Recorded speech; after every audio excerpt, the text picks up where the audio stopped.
Shine.fm presents Stronger Together, a show about growing in marriage, parenting, relationships, and community. Here's Seth Tower Hurd. So you've probably heard about situations where kids in more difficult home circumstances wind up needing to depend on school, sometimes for even breakfast and lunch, and that's a reality. One of the things I'd never thought of is what happens to those children on the weekends if they're from a house where the parents are really having trouble providing, if they're from a single parent household, or to be blunt, if they're from a household where the parents just are not paying attention to their basic necessities. The nonprofit is called Kids Food that we're going to be digging into here on Stronger Together. This is a show about growing in marriage, parenting, relationships, and community, serving over 16,000 kids in the Lansing, Michigan area. So Allison, Bono, your life, actually, this is kind of the second time in your life that food came into the picture. You actually owned and operated restaurants at one point. Yes, we did, my husband and I. Which takes a pretty brave person. It does. I think if I did it for about 4 days, I'd be like, I tap out. You win, restaurant. You win. Right. At least in restaurants, there's an abundance of food. That's true. That is true. You're actually in every restaurant in America, you're throwing out stuff at the end of the night, right? At the end of the week. Sad to see, but there is. Yes. I mean, kind of like, I guess, the average American kitchen, the average American fridge. What is it? We throw away hundreds of pounds of food as the average family every year. Exactly. Which is, that's a tough statistic to think about when we get into where we're going to go here. Mm-hmm. So obviously this is an important topic, but it's one of the heavier topics that we're going to cover here on Stronger Together. How did you first really stumble into or realize that children who are dependent on free and reduced breakfast and lunch maybe didn't have any support on the weekends? Well, I learned about this through my job before I retired. I worked for the American Red Cross, and we were the only Red Cross here in Lansing to have a food bank, and it was the Mid-Michigan Food Bank. And when I first started the job, one of my duties was to build a brochure for them and communicate for them. And I went over to take a tour, and I was instantly taken by the massive amounts of foods that they did get from grocery stores, from donations, and the massive amount of food that went out and went to families. And then my biggest aha moment was I went to one of their mobile feeding pantries where families stand in line and wait to pick out food for the week. And I started to interview people in the line, and there were grandmas that were trying to feed 6 kids on their Social Security, and single moms that just had no clue where the next meal was coming from, and parents that actually skipped meals so their children could eat. And I knew then I had a passion for feeding people. So then I retired. Okay. And I had that, well, what am I going to do now? I'm just going to enjoy the moment. I'm going to rest and smell the roses. And that gets boring after a while. You know what? And actually, it kills you. Yes. There's actually a study of a town in Okinawa with most people over 100. What was it that made them live so long? Mm-hmm. And what they found was that having a purpose in life trumps diet, exercise, smoking, not smoking, heredity. You need to be here on this earth to do something. And if it's just kind of sit by the pool and watch Wheel of Fortune at 4:30, in Florida, that actually, it takes your average lifespan down. So having something to do for others, having something to do is so important. It is. And so it touched my heart when Trinity Church and the COGL, which is the Churches of Greater Lansing, talked to my partner, who also retired from the Mid-Michigan Food Bank, and they said, can you help us feed people? They did it once a year at Christmas. They gave families a box of food. They realized the impact it had. They realized the importance, but they didn't have the wherewithal of how to figure out how to get the food, how to distribute the food, and what the greatest need was. And so I knew right then and there that God had intervened and that we were destined to do something about this. And so we put our heads together and we thought the greatest need and a gap that isn't really filled by families going to a food bank is kids. And those kids who rely on breakfast and lunch from school and who dread snow days because they might not get fed. They dread the long weekend because We had one little boy that said, I hate the weekends. I hated the weekends until I met you and I knew that I would have food to take home. And now we're giving them more food, not just food for them, but we're finding that their siblings, the little ones, still need some food. Grandma and Grandpa are sometimes eating the food that goes home. So we're giving bigger amounts of food to go home with the kids. Wow. Okay, so we just went from like idea to feeding 16,000 real quick here. That's how it's sort of developed. Okay. Well, let's go back and kind of get it piece by piece, if that's cool. Sure.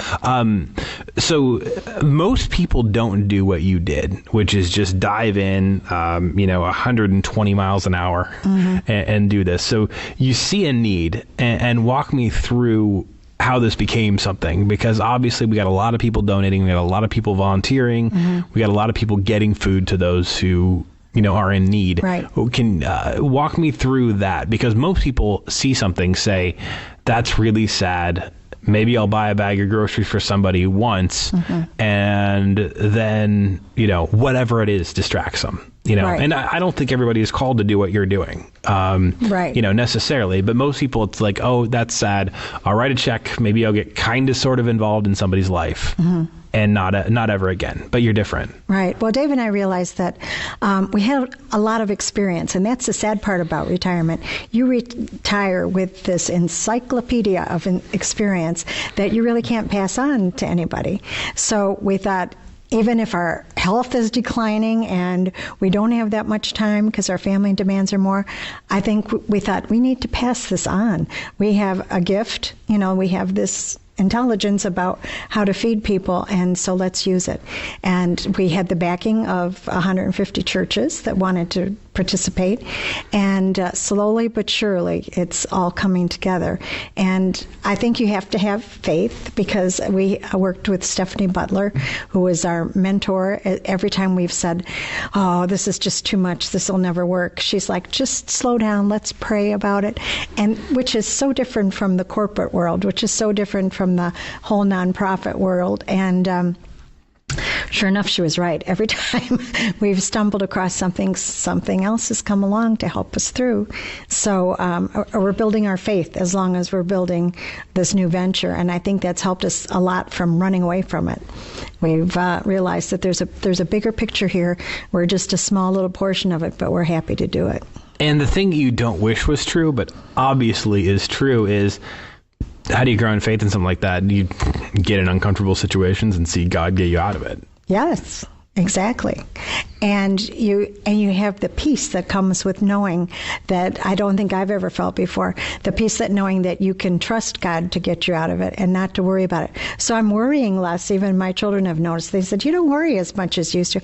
I don't, because it's in God's hands. What will be, and I'll do whatever it takes, But we have to listen more to what God wants. And what does that look like in your own life? Tangibly, how does that happen? I think a lot of times when you're faced with a problem, when you're in the working world, you think, I've got to fix this, and I've got to fix it now, and I'll do it, And you may rush to push something through, but if you waited a few days, if you listened with your heart, something else different might have come along, and it could have taken a different path, and you wouldn't have had to run yourself ragged trying to make it work when God was going to make it work in His own time. It's not our time. This is Stronger Together. It's a show about growing in marriage, parenting, relationship, and community. Kids Food in Lansing, Michigan, feeding over 16,000 and meeting a gap that exists somewhere between children who get free or reduced breakfast and lunch at school and may not have help over the summer or something to eat on the weekend or a snow day. And we're unpacking, the community impact of that.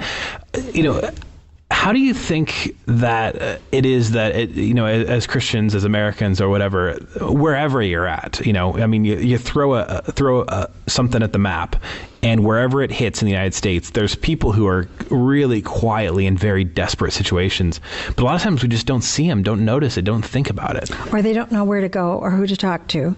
And there are churches, all the churches have tried to help people that need food. And we know that there are churches that have their own pantries that a family can go and get food. But we also know there may be a transportation problem. We also know that you can't go every day and get food there. They're not equipped for that. And so it's a huge problem. And in my mind, I envision a day, because you can see it coming already, where people can call Walmart now, they can call their local grocery, and the grocery will deliver it, which we never had before. You place your order online, they deliver it to your home. Why couldn't we have that for seniors? Why couldn't we have that for the mom that needs formula and diapers and just some food to get through the rest of the week before they get paid? Why couldn't we do that? And I think we're getting technology to that point. And if we could get the fundraising and the mindset to help people that way, it could be an easy fix. It could be a really easy fix, because we worry. Somebody said, why don't you feed seniors too? And we're like, we've got to get this part right first. Yeah. If we can feed kids, then maybe we can feed seniors too down the road. But it's all the same thing: money, transportation, the availability to just to get it together. They may be living in a neighborhood that only has a convenience store, and that's the one they can walk to. And they're eating chips and they're drinking iced tea, and they're not getting any nutrition. Yeah. So that's our focus, is to try and increase people's awareness of what's around them. And I know there's the bigger picture. There's Feeding America, who does a fantastic job all across the country. But you get into that one little house where maybe language is a barrier. They don't know where to go. And that's what we're reaching through the schools. Yeah. The neighborhood that my wife and I live in, the grocery store closed like a year ago. And so that means if we just need eggs or something like that, like there's a Walgreens right there. So whatever. I mean, it's probably not where I would prefer to buy a dozen eggs, but it works. And the prices are about triple. And, yes. It's not that big a deal for two people who are working to spend an extra $2.50 on eggs or whatever. However, if you are a single parent working two jobs and transportation is an issue and you can't get to the cheaper grocery store and you used to walk to the other one, all of a sudden this is like a very real issue in your life. It is. The basics just went up 3 times. And unless there's something there to step in, one of the ways that problem may get resolved is you're buying less and feeding your kids less. Right. So we've been working, and we just started, I'm excited about this, working with the YMCA here in Lansing. We have such a diverse city in Lansing, and that's why I love it, because you can reach out and little by little different entities come up and try and help one another. So the YMCA had a bus donated to them, and they wanted to feed kids with this bus, but they didn't know where to get the food, how they were going to do it, the strategy of the whole thing. So we're going to partner together this summer and try and feed kids by going to them with this bus and handing out sandwiches and fresh fruit. And because we need transportation, we don't have any transportation. We're using our own cars to deliver things. And so this would be a big step forward for us for the summer feeding. Okay, so this is kind of like a ice cream truck almost, only for nutrition. Yes, nutritious ice cream truck. And the other thing we found, we're trying to incorporate a little reading into this too. We have a group that donated books, and we would take the food and they would read a book with the children that were getting the food, and then give them that book, a hard-covered book, to take home and share with their family.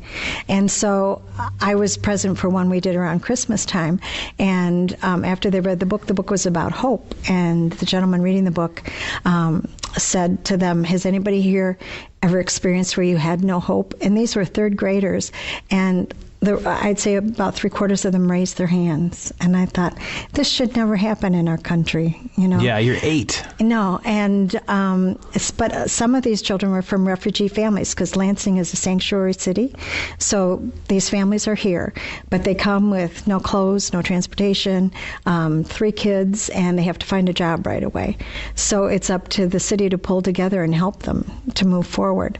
And so we're hoping that we can help them in that way too. This is Stronger Together. It's a show about growing in marriage, parenting, relationships, and community.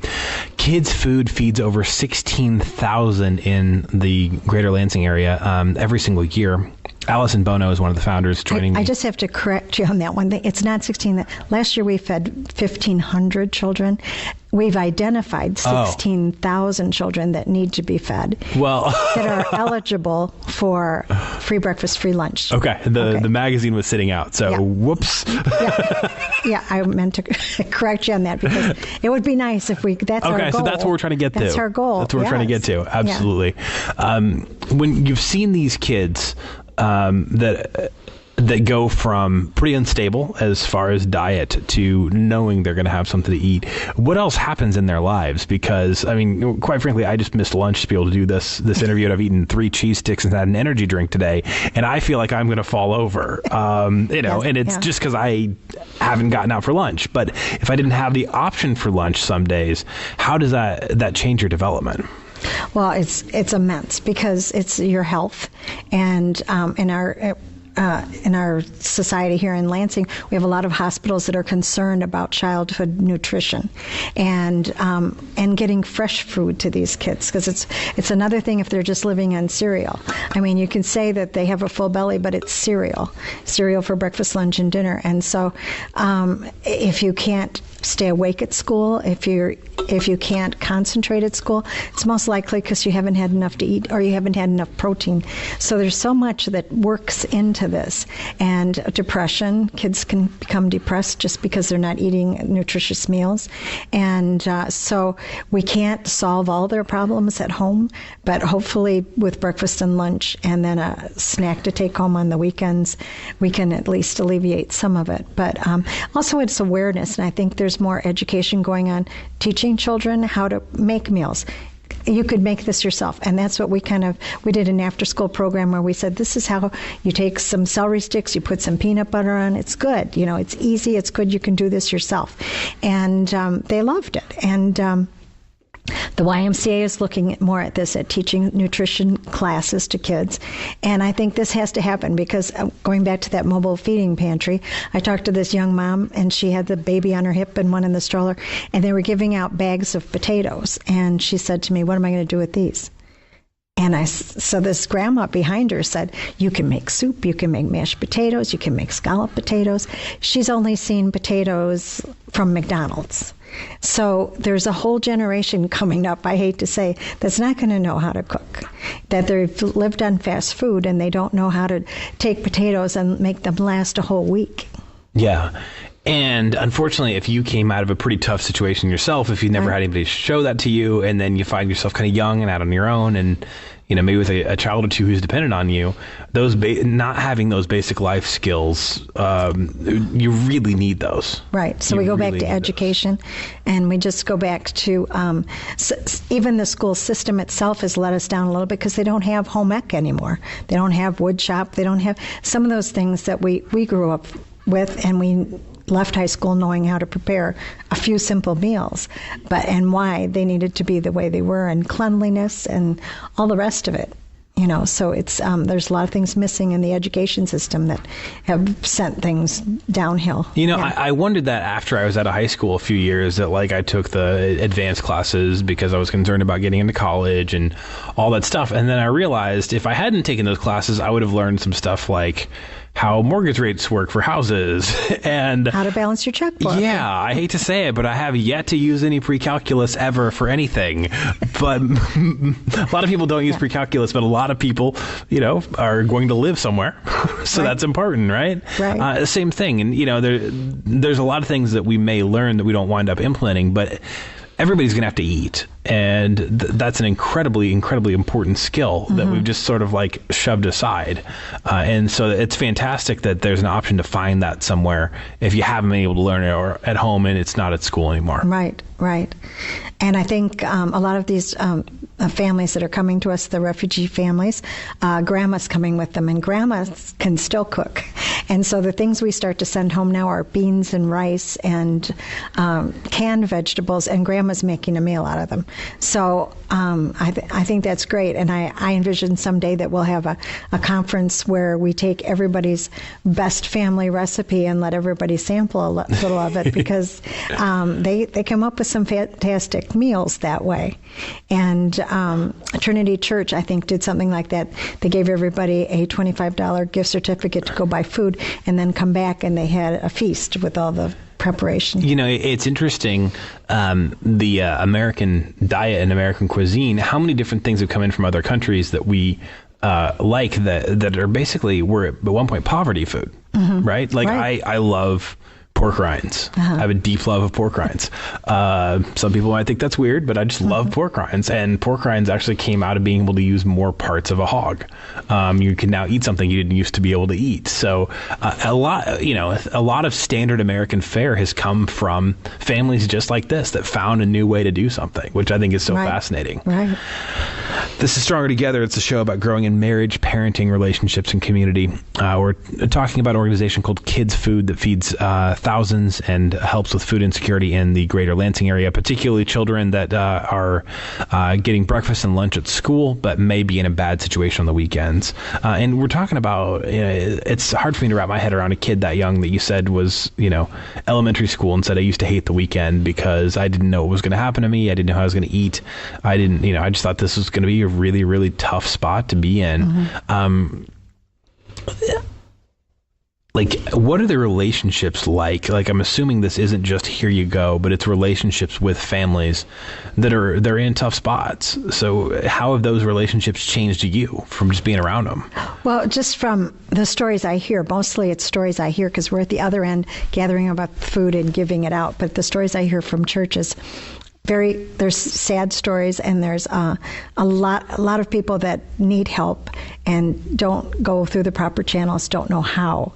And again, maybe it's a language barrier, So we have to reach out more. And then there's always the naysayers that say, well, and I had a meltdown once listening to somebody in line at the grocery store say, I don't want to help other people, other families, because I've fed my own, they can feed their own.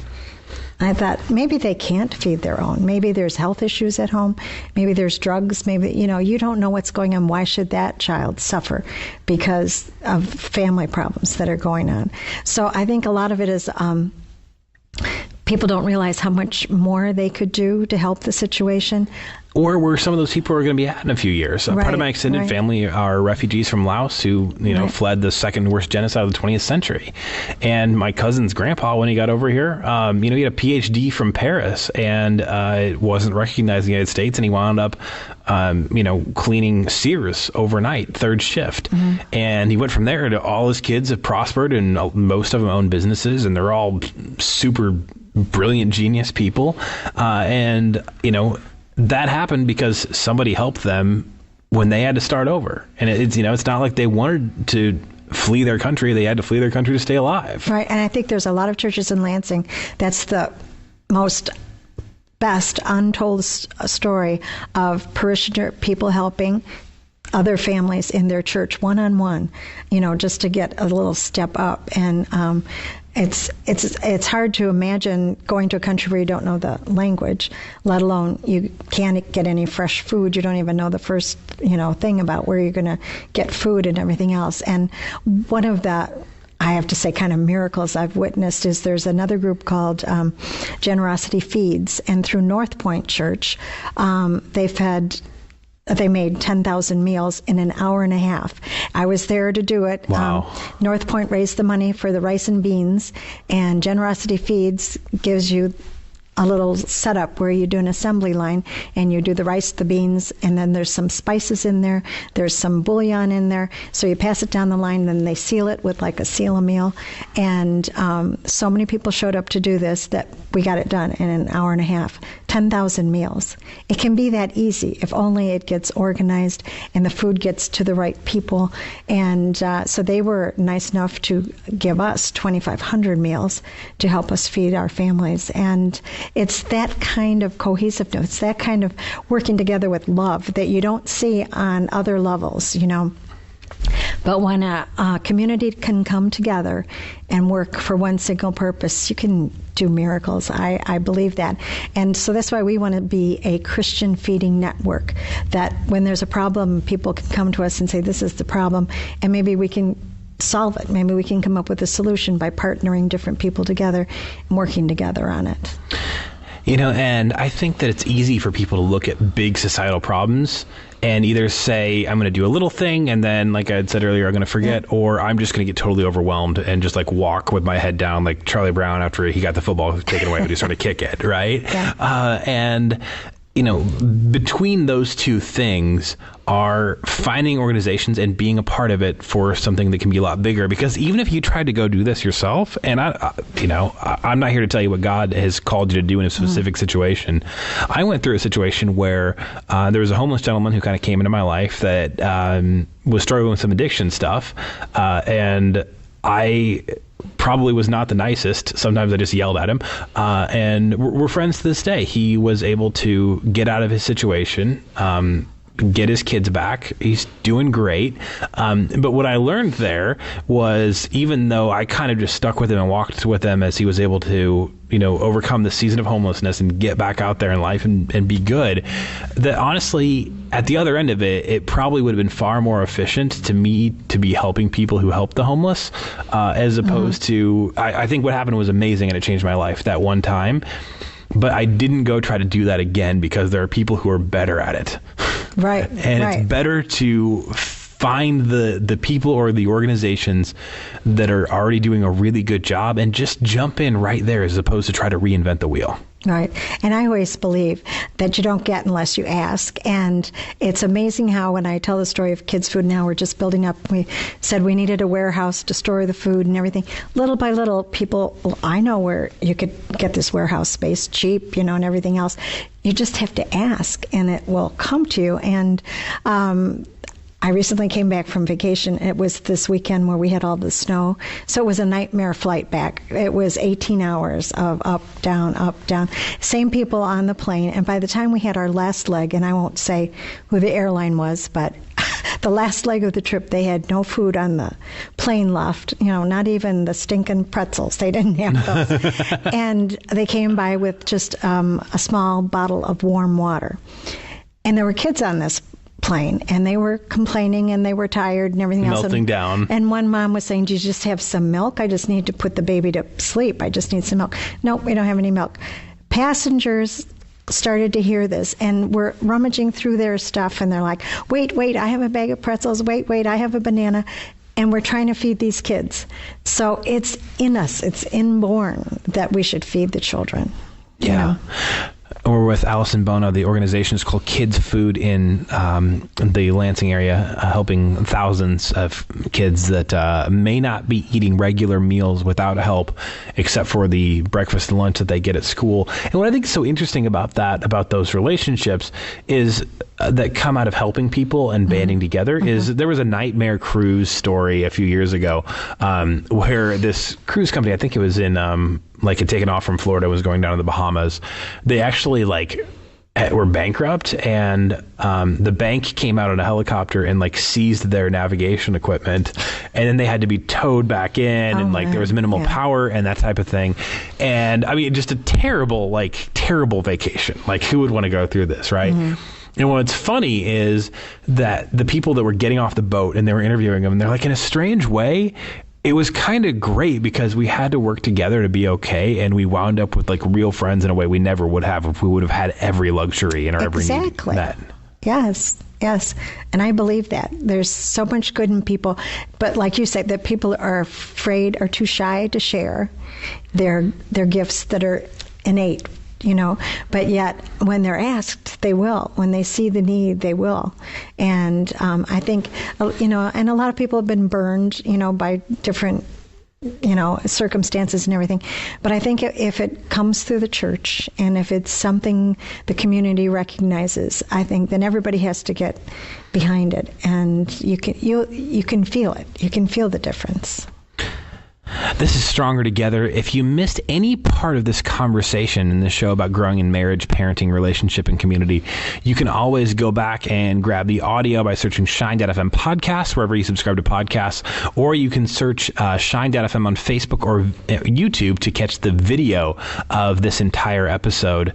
And obviously, we've been spotlighting an organization in Lansing, but there are similar organizations that provide for people who are in need, who have food insecurity in Chicagoland, Northwest Indiana, and Indianapolis as well.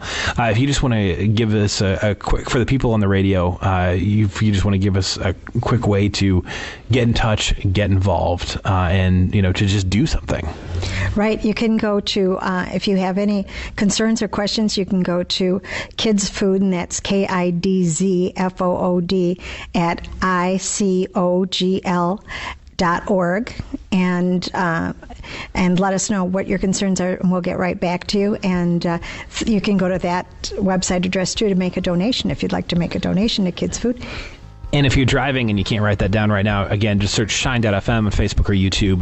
There'll be a direct link in the description of the video. This is Shine.fm. That was Stronger Together, a show about growing in marriage, parenting, relationships, and community. Subscribe to the Shine.fm podcast to catch every episode of Stronger Together, available on the iTunes podcast app and wherever podcasts are available.